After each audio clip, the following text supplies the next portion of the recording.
నమస్కారం. శ్రీ చదివే నవలలను విని ఆనందిద్దాం. ఈరోజు మనం నారాయణరావు నవల 33వ భాగాన్ని విందాం. దుస్తంత్రము. రాజమహేంద్రం వచ్చినప్పటి నుండి వరదకామేశ్వరి దేవికి మలేరియా జ్వరము పట్టుకొన్నది. 2 రోజులలో తగ్గిపోవునని జమీందారు గారు ఎంచినారు గాని 4 రోజులైనను 103, 104 డిగ్రీల జ్వరము వచ్చుచున్నది. కుమార్తెలతో రావలసినదని ఇరువురల్లులకు తంతివార్త పంపినారు. ఆ రోజుననే నారాయణరావు, శారదయు రాజమహేంద్రవరం ప్రయాణమైనారు. విశ్వేశ్వరరావు గారు, శకుంతలయు వచ్చినారు. నారాయణరావు అత్తగారి కడకేగి కుశల ప్రశ్న వేసి ఆమె నాడి చూచి జ్వరము 104 అంచనాని వేసుకొనెను. కోయినా మందు గుప్పుచున్నారు. నారింజ, బత్తాయి రసము, బార్లీ జావ ఇచ్చుచున్నారు. ఆమె ఏలనో నీరసించిపోయినది.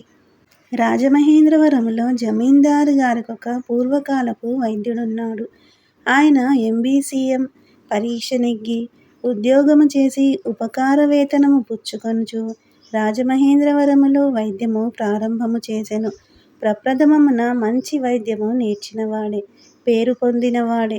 నేడు వృద్ధసింహం వలె కోరలు లేకున్నాడు. కొత్త గ్రంథములేమియూ చదవడు. కొత్త పత్రికల పారజూడడు. కొత్త మందుల జోలికి పోడు. నారాయణరావు అతని వైద్యమునకు బలమాపాదింప సంకల్పించి మామగారితో మరియూ తెలిపి రాజారావును రప్పించినాడు. రాజారావు 4 రోజులు మలేరియాతో కుస్తీ పట్టి అటెబ్రన్, బ్లాస్మోక్విన్ ఇచ్చి నీలరక్త ధమనిలో నుండి క్వినాయిన్ను మందు పొడిచి ఇచ్చినాడు 3 సార్లు. బలమునకు వరదకామేశ్వరి దేవికి తెలియకుండా కోడిగుడ్లలోని తెల్లసొన చిలకరించి బత్తాయి రసములో ద్రాక్ష రసము, పంచదార కలిపి ఇప్పించినాడు. 4 రోజులైన వెనుక జ్వరము తగ్గిపోయినది. రాజారావు తగు సలహాలు, మందులు చెప్పి అమలాపురము వెళ్ళిపోవ సిద్ధమై జంపు నిమ్మదించిన 2 రోజులకు పథ్యము పెట్టించి వెళ్ళిపోయినాడు. పరిచారికలు ఎందరున్ననో, బీద చుట్టములు చాకిరీ చేయువారెందరున్ననో రేయింబవళ్ళు అత్తగారి మంచము కడ కూచుండి మందులిచ్చియు ఆహారమిచ్చియు జ్వరాంశములు చూచి వ్రాసికొనియు శుశ్రూష చేసినాడు నారాయణరావు. అతని చేయి తన తలపై పడినప్పుడు వరదకామేశ్వరికి ప్రాణము లేచివచ్చి హాయిగా నిద్ర పట్టినది. అతని మాట ఆమెకు జోలపాట అయినది. అతడు ఎదురుగా కూర్చుండియుండ పథ్యము వంట పట్టినది. జ్వర తీవ్రతలో ఒడలు తెలియక పడి ఉన్నప్పుడు వెనకటి నారాయణరావును తిట్టినది. జగన్మోహనుని పొగిడినది. శారదనెత్తుకొని పోయిన రాక్షసుడని వంచించినది.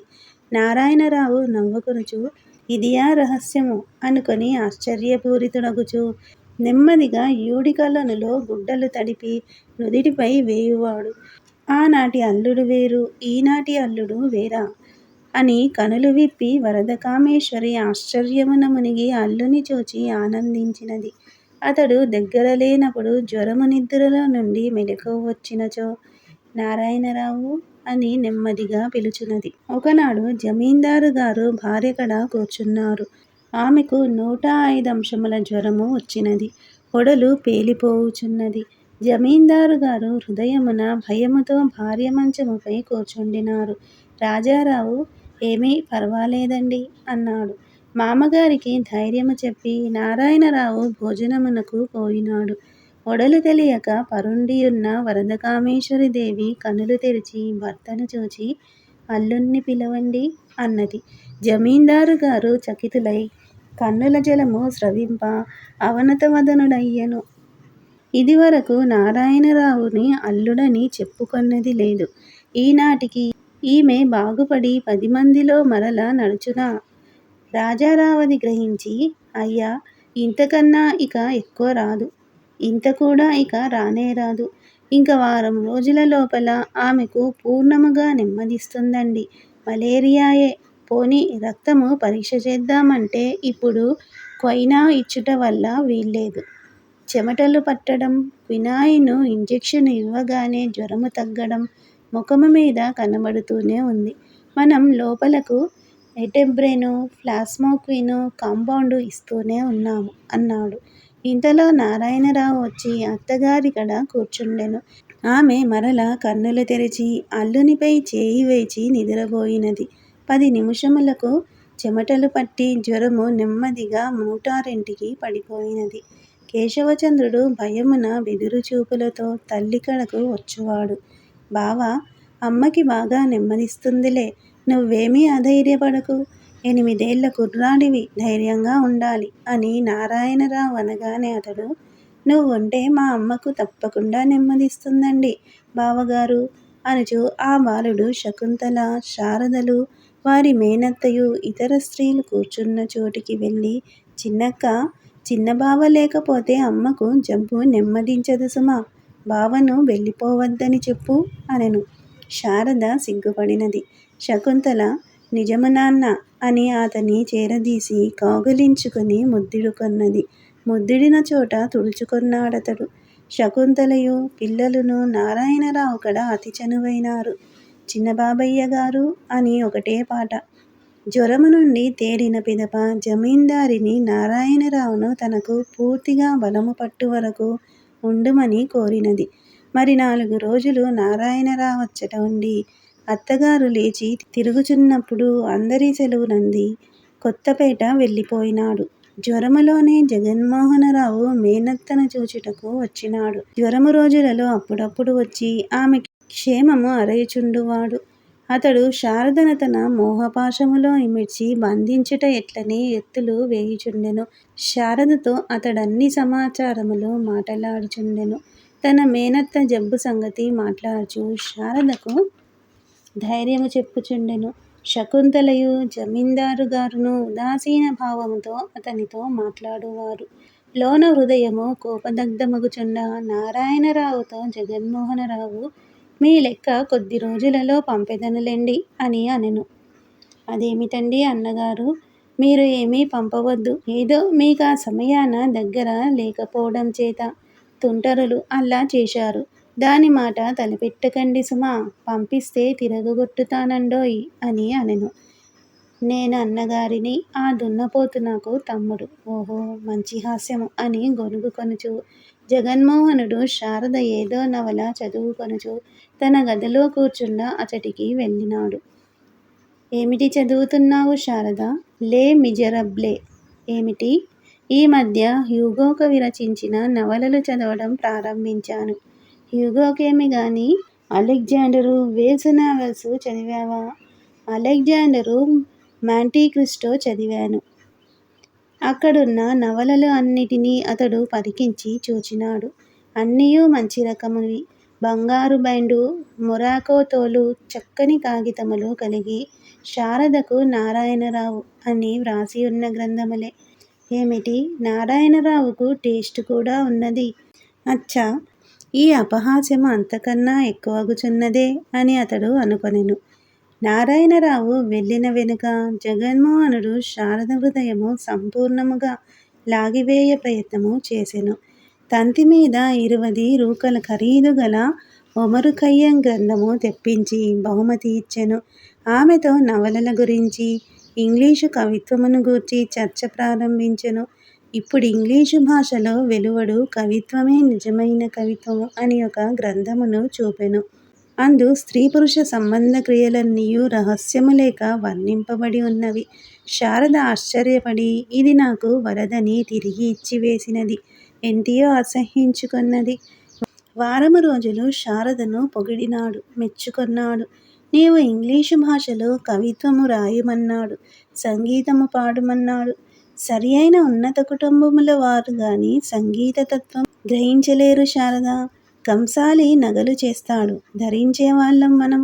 ఆడవాళ్ళు ఎవరైనా నేర్చుకోవచ్చు, మగవాళ్ళలో తక్కువ జాతి వాళ్ళు నేర్చుకోవాలి అంతే అని అతడన్నాడు. శారద కొంచెము విసుగుపడినది. వారిద్దరూ వివిధ విషయములు చర్చించినారు. సంగీతము, చదువు, ఆంధ్ర విశ్వవిద్యాలయం. ఆ చర్చలలో ఒకసారి జమీందారు గారు, విశ్వేశ్వరరావు గారు కూడా పాల్గొన్నారు. జమీందారు గారు, ఏది ఎట్లయితే బెజవాడ వదిలి విశాఖపట్టణం వెళుతోంది.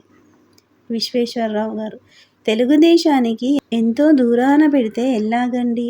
కడప, కర్నూలు, బళ్ళారి, అనంతపురం వాళ్ళు, మా నెల్లూరు వాళ్ళు గోల. జగన్మోహనుడు: విశాఖపట్టణం సముద్ర తీరం, కొండలు ఉన్నాయి. విశాఖపట్టణం ముందు ముందు ఆంధ్రదేశానికి రాజధాని అవుతుంది. రేవు కట్టుట మొదలుపెట్టారు. అలాంటి చోట ఉండకూడదా ఏమిటి? విశ్వేశ్వరరావు: ఒక మారుమూలకు ఎలా వెళ్తారు? జమీందారు: ఇప్పుడేం చేయగలము? మా రాజమండ్రి వాళ్ళు కొంచెం తగలేశారు. కానీ చాలా బాగా అభివృద్ధి అవుతోంది ఆంధ్ర విశ్వవిద్యాలయం. మేనత్తకు జ్వరము నెమ్మదించిన 10 రోజులకు జగన్మోహనరావునకు వీలైన కాలము దొరికినది. విశ్వేశ్వరరావు గారు జమీందారు 2 రోజులై వెళ్ళిపోయినారు. శకుంతలకు నీరాడు ప్రొద్దులు వచ్చుచున్నవి. శారద జగన్మోహనునితో చనువుగా తిరుగుచున్నది, చనువుగా మాట్లాడుచున్నది. ఆ సమయంలో ఆమెకు హుషారు పుట్టించి ఆమెను కౌగిలించుకొని ముద్దుడుకొనవలయును. మోమాటముచే తనకున్న చనువుచే ప్రప్రథమమున ఆమె కొంత అడ్డము పెట్టినను తన మోహమున ఆమె కరిగిపోవలయును. ఆహా, ఏమి ఈ బాల అందము! నవమోహనాంగి! ఇంత అందకత్తె అయినదే! ఈ అందానికి సాటియే లేదు. ఆమె అవయవములన్నీయూ ఏ దోషము లేక గ్రీకు దేవత వీనీసు వలె ఉన్నవి. ఈమెతో మోహానందపు లోతు ఎరంగనినాడు తన జన్మ వృథా. ఆ సాయంకాలము శారదతో తాను భోజనమునకు ముందు లేచి తక్కిన అందరూ భోజనము చేయుచున్నప్పుడే మేడపై శారద గదిలో తాను పరిపూర్ణమగు సంతోషము అనుభవింపవలె. ఆ రోజు జగన్మోహనుడు తనకున్న తెలివినంతయు చూపెను. హార్మోనియముపై ఇంగ్లీషు పాటలు వాయించుచు పాటలు పాడెను. నాట్యమాడుట చూపెను. శారద సమ్మోహనాస్త్ర పీడిత అయినట్లు సర్పమును చూచి చేష్టలుడిగిన మండూకము వలె నిస్తబ్దయై మెలంగినది. సాయంకాలం 7 గంటలకు నారాయణుడు కారులో నుండి దిగినాడు. చెంపపెట్టు: నారాయణరావు అత్తవారింటి నుండి వచ్చిన వెనుక అమలాపురం వెళ్ళి రాజారావును కలుసుకొన్నాడు. నారాయణ, నేనెంతో ఆలోచించితిని. తల్లిదండ్రుల అయిష్టతకు లెక్కచేయను. పూర్ణముగా వాంఛ నాలో జనించినదేమో అని కృంగిపోవుచున్నానోయి. ఓయి వెర్రివాడా, వాంఛ మన ఈ అల్పజీవితములో సరియైన మార్గాన్ని నడిచినట్లయితే వాంఛే ఉన్నతమైంది అవుతుంది. నీ భార్య కాకున్నా ఆమెను వాంఛించుట ఎలాటి తప్పు? సరే, ఇష్టపడ్డావు. నీకు ప్రేమ, సంతోషం మాటలచే గాక చేతలచే చూపిస్తే సిగ్గు. అయినా నిన్ను కౌగిలించుకుంటున్నా అనెను. నారాయణరావు హృదయము 1000 పాల సముద్రములో మునిగినట్లయినది. తత్క్షణమే అతడు శ్యామసుందరీదేవికి పెద్ద ఉత్తరము వ్రాసినాడు. వారిరువురు రాజారావు తల్లిదండ్రులు నొప్పించు మార్గమాలోచించుకొనిరి. వేదోక్త ప్రకారము వివాహము సలుపుట ఉత్తమమనుకొన్నారు. చెన్నపురిలో శ్యామసుందరీదేవి గారి కుటుంబమును నారాయణుని ఇంటిలో పెట్టి అచ్చట వివాహము చేయుట లెస్స అని నిర్ధారణ చేసుకొన్నారు. కొన్ని దినములాగి అనేక విధముల వాదనలు చేసి అనునయించి రాజారావు తల్లిదండ్రులను, రాజారావు శ్యామసుందరీదేవిల వివాహానికి ఒప్పించినాడు నారాయణరావు. నారాయణరావునకు తన లాయరు వృత్తి ఏమియూ నచ్చలేదు. మొదటి నుండియూ అతడు అందేమాత్రము ఇష్టము లేకయే చేరినాడు. నేడు తండ్రి: బాబూ, ఈ సంపాదనంతా ఎవరు తింటారు? నేను అవధ్యుడనైనాను. ఇంటి దగ్గర ఎవ్వరూ లేరు. నువ్వు వచ్చి ఇచ్చట ఉండవలసినదనిన్ని, నీ చిత్తం వచ్చినట్లు జాగ్రత్తగా సంచరించవలసినదనిన్ని నా కోరిక. పెద్దవాడు దగ్గరే ఉంటాడు. నేనింక కృష్ణ రామ అంటూ కాలక్షేపం చేస్తాను. పూర్తిగా వానప్రస్థుణ్ణే కదా. మన దక్షిణపు తోటలో ఉన్న ఇంటిలో నీ తల్లి, నేను తపస్సు చేసుకుంటూ ఉంటాము. బ్రతికి ఉన్నంతవరకు నీకు, అన్నయ్యకు భగవంతుడు నాకు శక్తి ఇచ్చినంతవరకు సహాయం చేస్తాను అన్నాడు. రామచంద్రరావు, సూర్యుడు పరమ ప్రణయములో ఆకాశపథాల విహరింపుచున్నారు. తాన చెన్నపురి నుండుట ఎందులకు? కొత్తపేటలో ఒక విద్యాశ్రమము పెట్టినచో తండ్రి దక్షిణపు తోటలో వానప్రస్థుడై ఉండెదనన్నాడు. తమకు వచ్చు రాబడిలో నెలకు 400 ఇచ్చుట సులభము. తండ్రిగారి, అన్నగారి అనుమతి తప్పక లభించును. బ్యాంకులోనున్న 4 లక్షలలో 80,000 రూకలు ఆశ్రమమునకు ఇచ్చి అది రిజిస్టరు చేయించి అందువలన వచ్చు ఆదాయమున ఏల ఆశ్రమమును వృద్ధి నందింపరాదు. తండ్రిగారు సకల కళా సంపన్నులు, భాషా కోవిదులు, ఆయన ముఖ్యాచార్యులుగా ఉందురుగాక.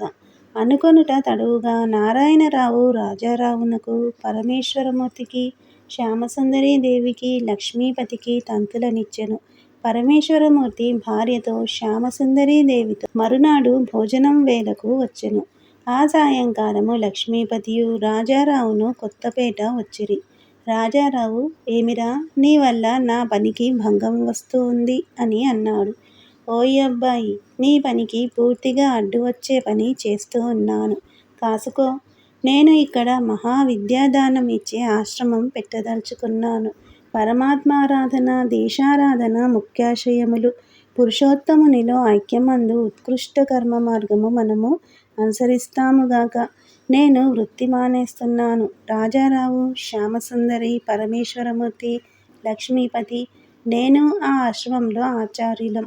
నాకు మన దేశంలో పూర్వకాలం నుంచి వస్తూ ఉన్న ఆయుర్వేద వైద్యంలో మందులన్నీ పరీక్షించి వానిలోని గుణగణాలన్నీ నిర్ధారణ చేసే పని చేద్దామని ఉన్నది. ఆశ్రమానికి సంబంధించిన వ్యాపారాలన్నీ లక్ష్మీపతి చూస్తూ ఉంటాడుగాక. పరమేశ్వరుడే కవి, చిత్రకారుడు. ఇంకో కవికి, పండితుణ్ణి ఎవరినన్నా పట్టుకువద్దాము. నేను సంగీతము చెప్తాను. ఇంకో సంగీత పాఠకుణ్ణి తీసుకొని వస్తా. నాట్యం చెప్పే ప్రతిభావంతురాలైన ఆచార్యులను వెదుకుదాం. మా నాన్నగారు సర్వవిద్యాదక్షులు. పారలౌకిక విషయాలయందు మనకందరికీ గురువు అవుతారుగాక. మీ అభిప్రాయాలు ఏమిటో చెప్పండి. అందరూ చాలా సంతోషించిరి. ఆశ్రమాన్ని గూర్చి కష్టనిష్ఠూరములు ఆలోచించిరి. ఈ నవల మీకు నచ్చితే సబ్స్క్రైబ్ చేయండి, షేర్ చేయండి, లైక్ చేయండి, బెల్ ఐకాన్ను ప్రెస్ చేయండి. శ్రీ ఛానల్ ఆడియో నవలను వింటున్నందుకు ధన్యవాదములు.